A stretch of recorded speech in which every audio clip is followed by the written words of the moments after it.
Customs and Border Protection, Mark Morgan. Thank you so much for joining us. I want you to take a listen to one 11-year-old girl whose father was detained in these Mississippi raids. I need my dad for me. My dad didn't do nothing. He's not a criminal. Governments, please put your heart. Let my parents be free with everybody else, please. Don't leave the child with cryiness and everything. Now, you and the president said just a few weeks ago that the pending ICE raids coming down the pike were going to be focused on violent criminals.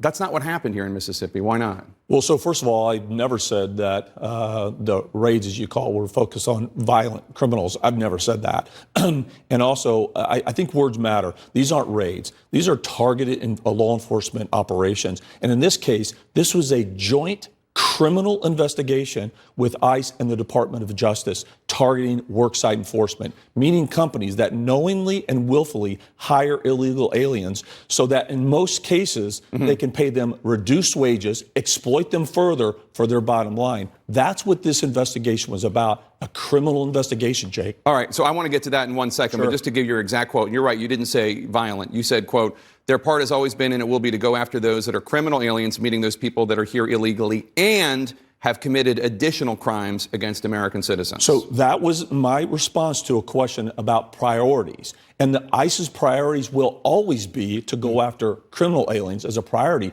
That doesn't mean they exclude all demographics. We still have to apply consequences, meaning enforce the rule of law for those individuals that are here illegally against immigration law. So it seems like undocumented workers, the dad of that little girl and the like, often bear the brunt of these raids and not the employers who hire them.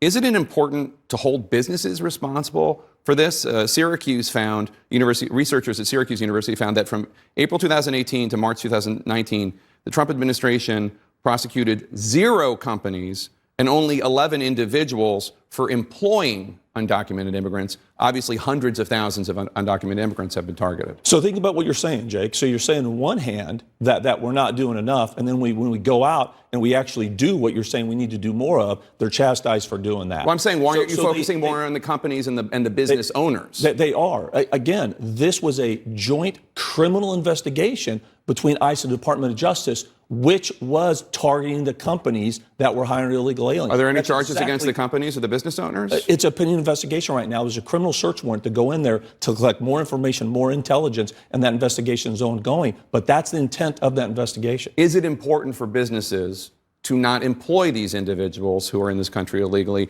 and exploit them, as you suggested? Absolutely. But it's twofold. So I think the American people need to understand that's exactly what's happening. So these individuals seeking a better life, first are being exploited by the cartels to come here. Right. Once they come into the United States, then they're further exploited by United States companies by paying them reduced wages. But that's only the first element of this. These individuals here, and the girl, I know it's emotional. I know it's done on purpose to show a picture like that. What's done on purpose? But to show the girl, Jake, listen. Just people in the wake of these raids, we interview people who are affected by them. But how about interview the people that, because a majority of time in these cases, these individuals that are here illegally, they also steal identities of U.S. citizens. They get fraudulent documents, Social Security cards, and et cetera.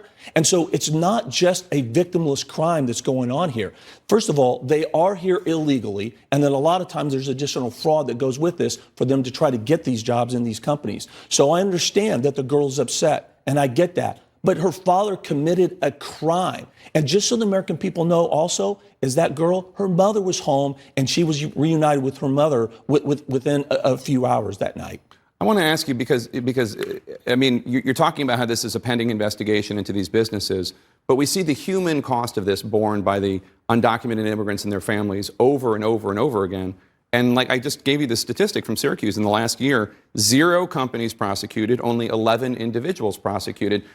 I mean, if you focused on the companies, wouldn't that have more of a deterring effect than going after these individuals who are desperate? So Jake, again, this is the third time. That was the intent of the investigation. But I'm talking about in the last year, only 0 companies and 11 individuals for the last year.